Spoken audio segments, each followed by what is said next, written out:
দেখার দরকার নেই। হ্যাঁ আমি জানি এই মুসলমানি কেউ 5,000-এ বিক্রি হয়, কেউ 1 লাখে বিক্রি হয়, কেউ একটু লাল আলো পেলে বিক্রি হয়, কেউ বুলো আলো পেলে বিক্রি হয়, কেউ চায় আমার আগে দুটো পুলিশ গাড়ি থাকবে, পিছনে পুলিশ গাড়ি থাকবে, আমি দালালি করব। যার যেটা খুশি হচ্ছে করতে পারে, কিন্তু মনে রাখবে কেউ যদি হারামখোর হতে পারে তা বলে আমি আব্বাস সিদ্দিকী কেন হতে যাব? আমি তো আমিন আর লালের কাছে বিক্রি হয়ে গেছি, অন্য কোন জায়গায় আর বিক্রি হওয়া যাবে না।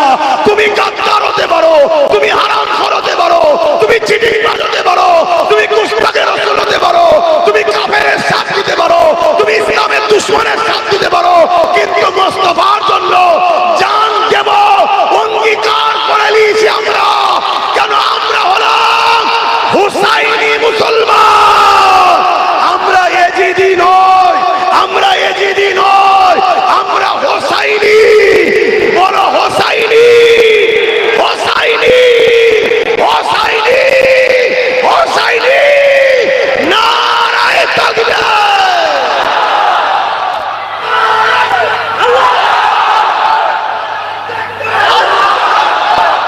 আমাদের ইমাম হুসাইন, ইমাম হুসাইন পাক আলাইহিমুস সালাম রাদিয়াল্লাহু তাআলা আনহু রাদওয়ান, আমাদের ইমাম তিনি যিনি জান্নাতের যুবকদের সর্দার।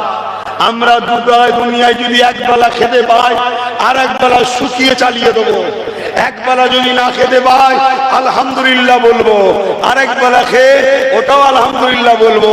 যদি দুবেলা খেতে নাও পাই পানি খেয়ে চালিয়ে দেবো, তথাপিও এজিদের সঙ্গে হাত মিলাবো না। আরে ইতিহাস এমনি ঘটেছে নাকি তোমরা জানো না? ইমাম হোসাইন পাকের বিরুদ্ধে 22,000 সৈন্য এসেছিল। কত? 22,000। তার মধ্যে 13,000 ছিল আলেম উলামা, মুফতি, মাওলানা, হাফেজ। কত? 13,000। তাহলে আলেমদের ঘরে সবাইকে খারাপ ভাববেন নাকি? না, ঈমান চলে যাবে। আলেমদের সঙ্গে খারাপ ব্যবহার করে আল উলামা ইহনাতুল কুফরুন, আলেম উলামাদের ঘরে ইহনাত করলে কুফরি হয়, কুফরি হারে মারা গেলে সারা জীবন জাহান্নামে। শুনছেন তো নাকি?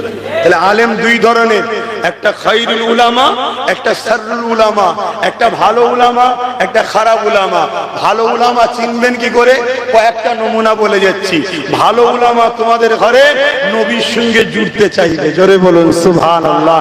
ভালো উলামা যখন মুখ খুলবে ডায়ে বায়ে সামনে পিছু দেখবে না, কে ক্ষমতায় আছে, কে কি করবে, কার হাতে পুলিশ, কার হাতে মিলিটারি, ও সব দেখবে না। ও দেখবে আল্লাহ ও রাসূলকে খুশি করতে হবে।